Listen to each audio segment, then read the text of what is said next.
আসসালামু আলাইকুম ওয়া রাহমাতুল্লাহি ওয়া বারাকাতুহু।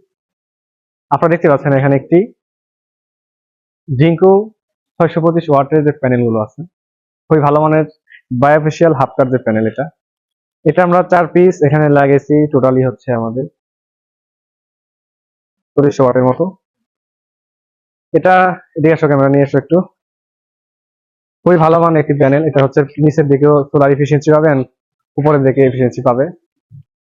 এটার স্ট্রাকচারটাও অনেক মজবুত করে দেওয়া হয়েছে। এটা হচ্ছে আমাদের কাজটা কমপ্লিট করলাম হচ্ছে কুষ্টিয়াতে 3.2 কেভি যে হাইব্রিড সোলার ইনভার্টারটা এন্ড লিথিয়াম ফসফেট আপনার 24 ভোল্ট 100 এম্পিয়ার সেটিংটা করা হয়েছে।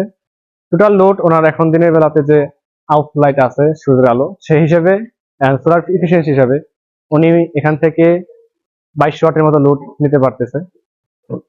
এন্ড ব্যাটারি থেকে একটু ডিসচার্জ হচ্ছে, যেহেতু আপনার আমাদের টেম্পারেচার এন্ড ওয়েদার অনুযায়ী সোলার থেকে টোটালি 100% আউটপুট পাওয়া যায় না। হ্যাঁ, সেক্ষেত্রে এটা থেকে উনি 1700-1800 ওয়াটের মতো লোড নিতে পারতেছে 25 ওয়াটের প্যানেলে। সেটা মনে করি আলহামদুলিল্লাহ এখান থেকে ব্যাকআপ পাচ্ছে।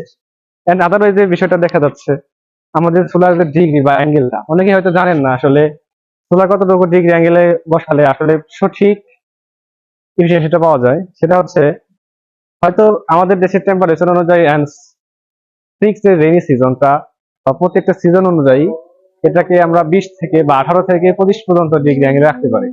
আর এটা আমরা সেই হিসেবে গড় হিসেব করে আমরা 23 ডিগ্রি অ্যাঙ্গেলে রেখেছি। এন্ড এটা হচ্ছে বাইফেশিয়াল এন্ড এফিসিয়েন্সি অনেক ভালো মানের সেল।